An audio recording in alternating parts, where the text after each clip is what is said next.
Hi everyone, Simon here with a review of Lost Wing. Lost Wing is a procedurally generated shoot 'em up, dodge 'em up, survive as long as you can down a tunnel 'em up. That's a genre now, and it's available on Xbox One, Nintendo Switch, PC and PlayStation 4, and it's a PS4 version you see on your screens. It reminds me in gameplay very similar to quite a lot of rhythm action games where you're presented with a tunnel and you've got to move like avoiding obstacles, going from lane to lane. Quite a few games do like that. Velocibox is one that doesn't involve rhythm games but does the same kind of premise where you've got to dodge everything coming towards you. Lost Wing has the same kind of gameplay premise but is not based around rhythm. It's objects coming towards you in procedurally generated tunnels of roughly the same length and same difficulty, but slightly different every time you play it. So it might be that you need to leap over walls coming towards you, it might just be moving left and right on stuff. And as you're going around, one of the main things that it does is leave loads and loads of bullets around for you to collect. And that gives you the option to then shoot and explode the obstacles. When you explode an obstacle, that then leaves a points or a power-up like icon behind for you to try and swoop in and collect. Because as you're going down the tunnel, the longer you continue to go, the more your score racks up. But you can then boost your score by collecting the bullets, shooting everything that's there, usually to your, not to your detriment. It helps you rather than hinders you because it's clearing your path. But you've got to balance that risk versus reward because quite often you'll need bullets in supply for when you get to the harder parts of the tunnel, which do require a lot of like split pathing, and then there might be obstacles in there, so you've got to react really, really quickly to what's going on. The reason why it's called Lost Wing is there's a really cool mechanic in it that obviously if you smack into an obstacle head on, you're going to explode and you lose a life.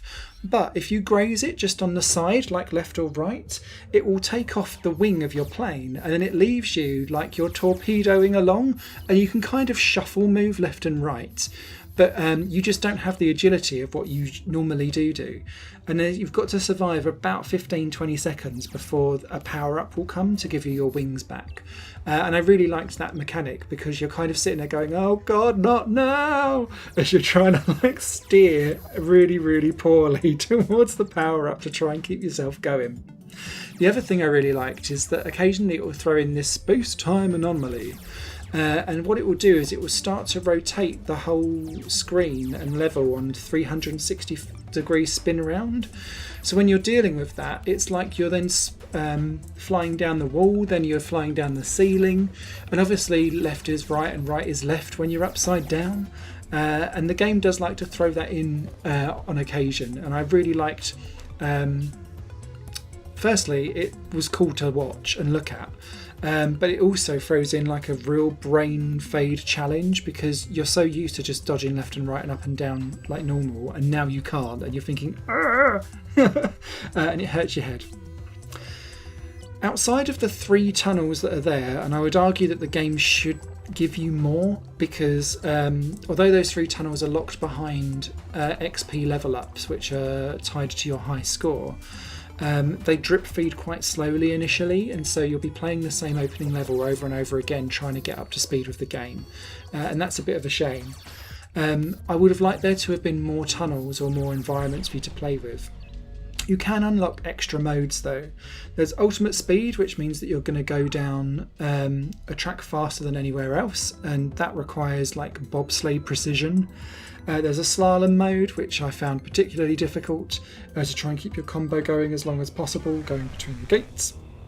And then you've got a sprint mode, which lays out very specific tracks for you to try and get down and survive to get the highest score possible.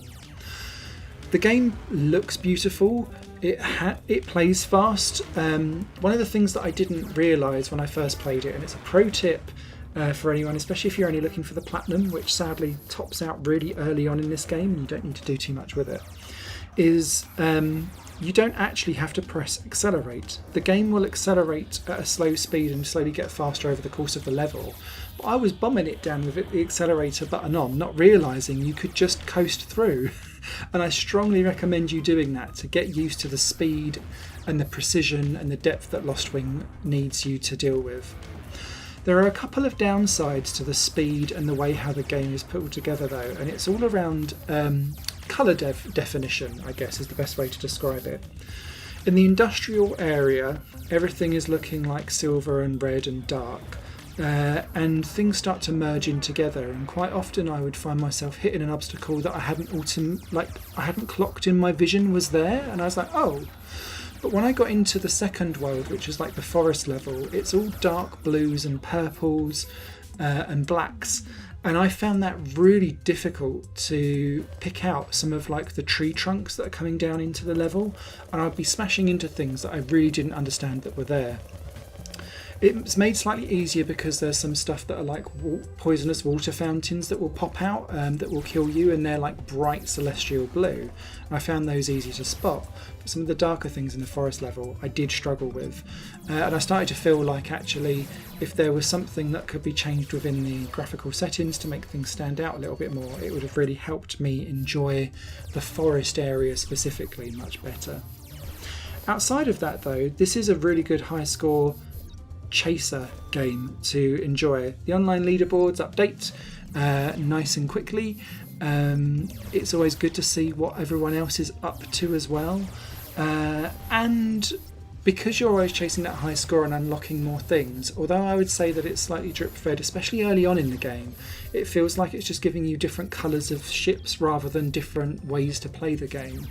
They all come later on, so you've got to dig a little bit to get the real juicy stuff in Lost Wing, and I wish it wasn't quite so structured like that.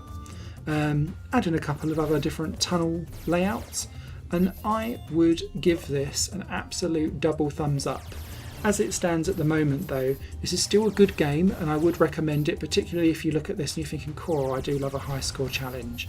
I think you'll get a fairly decent runtime with this. This would be great for fans of games like Velocibox, Race to the Sun. This game really reminds me of, obviously very different aesthetic, but also things like Stereo Ario, even Audio Surf, I guess, to some degree. No, it's not necessarily playing to the music, but the same type of gameplay applies. So that's Lost Wing. It's out now, and happy gaming. There'll be a written review over on higherplayinggames.com later on this week. Bye for now.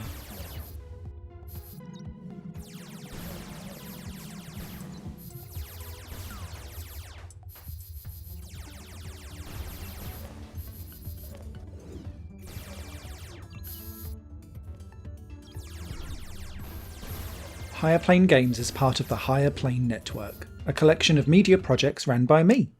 If you like what you see and want to find out more, visit patreon.com/Higher Plane Network. Your support can make so much more possible, be that a like, a comment, a share, or a pledge.